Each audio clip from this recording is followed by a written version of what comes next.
Hello and welcome to another episode of Masks and Mirrors. Thank you for your continued support and we're happy to have you back. Hi, I'm Malvika and I'm joined today with my friend Navneet. Thanks Malvika and welcome friends to another episode of Mask and Mirror. Really happy to have you here as we're going to embark on a journey towards a particular behavior pattern that I have seen from very close eyes, wherein a particular person or a group of people change their body language, change the tone of their conversation, and undergo a lot of subtle ways of expressing something while keeping us guessing. I would like to understand more about it with our dear friend Asta. Hi Asta. Hi Navneet, thank you for having me again, and it's great we're going to be talking about another interesting topic. Absolutely, I'm super excited to know more about it. So, Asta, as I said, silent treatment, change in body language, cold shoulder, a lot of people even slam doors, right? Why would people do this when they can easily talk and share what's going through this? Because it does create a lot of doubt in the other person who is receiving all these signals and also is expected to interpret those signals. The behavior that you're referring to is, to sort of give it a definition or a name, it's passive aggressive behavior. Passive aggressive behavior is basically indirect aggression. It is aggression without confrontation. It is aggression without really talking about or expressing what you're feeling, but demonstrating aggression through subtle actions and reactions with an expectation of others to perceive it and understand it. Now why does this behavior happen? It happens, these patterns of our behavior are often linked to our childhood experiences. So the parenting styles that a child may have experienced, who's now an adult and is demonstrating passive aggressive behavior. What is the coping mechanism that they picked up during their early childhood and in their life that helped them deal with their emotions. Also, over a period of time, passive aggressive behavior is like a defense mechanism, or it becomes like a maladaptive practice of trying to express oneself but in a unclear manner. So we learn about how to behave, how to express our emotions, how to talk about our feelings, or how to perceive our own emotions, how to communicate in our childhood. All of these things happen and are learned in our childhood. However, we can't really say that passive aggressive behavior can be 100% attributed to our childhood experiences. Sometimes recent experiences may have also triggered such a behavior pattern, because probably there was no enough space given to the person to share or express what they're actually feeling, to which they had to take a passive aggressive route. Taking it further, Asta, of course, you've said that it's indirect aggression. My next question was around why and how is passive aggressive behavior harmful to the person who's exhibiting and to the person who's receiving? So it's like I'm asking you to elaborate on what does indirect aggression mean, and do they realize that it's harmful and how it is harmful? It's a faulty mode of communication, essentially. Right, passive aggressive behavior. Okay. It's a faulty, unhealthy mode of communication where you are not really telling the other person or people how you are feeling, and rather you are using certain behavior tactics or demonstration to vent it out. So you're not completely acknowledging what you're feeling also. So you are your level of awareness goes down. Also, it starts to create gaps in relationships because there is no clarity of in communication, and what it leaves, or the residual of passive aggressive behavior is that there is a lot of there's no clarity. There are a lot of blind spots about, okay, what did this mean, what did that mean, and there's a lot of guessing going on, which leads to further misunderstanding, and then it just becomes like a downward spiral, and that's whenever in relationships, communication holds such a great value, because if you're not communicating in a healthy manner, in an appropriate manner, the threads of our relationship, they get untied. they become loose, and it's through communication, it's through expression, understanding, empathy, acceptance that we come to some space to hold and carry that relationship forward. So is passive aggressive behavior more prevalent in a particular gender or a certain age group, and if so, why? See, these are learned behaviors. It will be very difficult and not completely authentic on my part to, if I were to pick out a particular age group or gender who might display a passive aggressive behavior. Like I said, these are learned behavior patterns. We pick them up, we observe them, they become our modus operandi, they become our modes of communication, they become our defense mechanisms. They are unhealthy patterns, can be learned by anybody. Correct. Mostly from our environment. Okay, so let me elaborate that a little more. I would want to say that is that behavior more prevalent in children because they cannot express themselves or are in a place where they don't have the authority to question, right?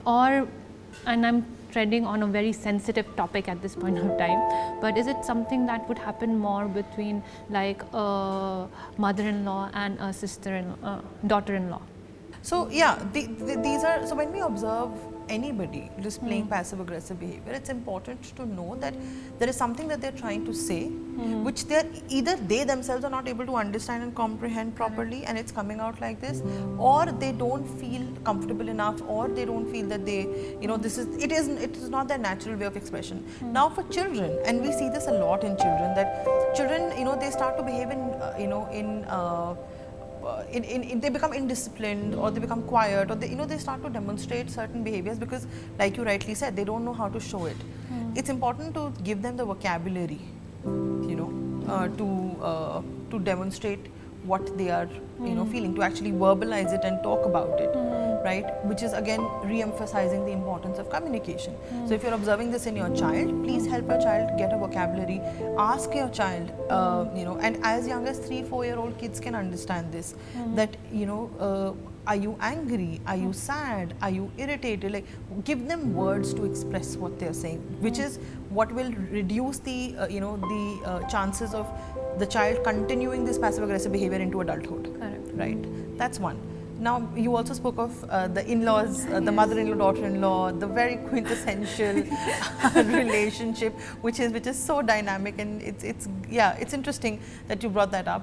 Again, what lacks there is communication, and there's too much of there's very easy perception and very and not completely open and honest sort of perception, which is what creates these layers of misunderstanding and judgment and things like this. So yeah. Interestingly, you said that it's like a learned behavior.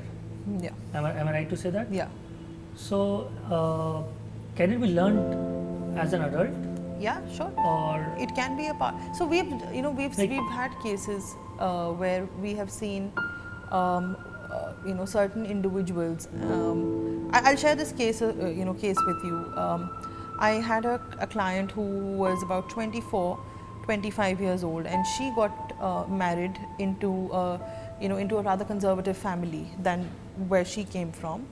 And in that family, the system was such that the women did not really express what they were saying. So they didn't laugh out loud, or they didn't like talk back, or they didn't there was not a free space to express your emotion. So that client started to demonstrate passive aggressive behavior over a period of time. So it was not there before. It started to develop later. So but it could be like a self-defense?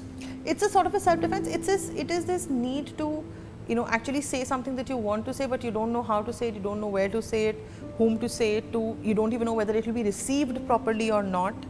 It is very environment related. So in that case, Asta, do you think passive aggressive is not always harmful? What I'm trying to say is, in this example, if I enter a new environment where I feel that I am not being heard, or I'm not being given an opportunity to be even seen, right? But the only way I can communicate is that I withdraw myself so that there's a need for me, and then someone asks me and all, right?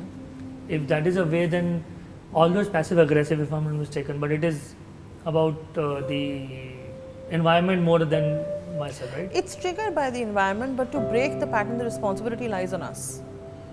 Because passive aggressive interaction is not a very healthy interaction, because it's not clear, right? So it's important to recognize that and to address that it is not a clear interaction, and one needs to have, like, communication has to be clear, right? Not unclear communication will always lead to misunderstandings and other issues.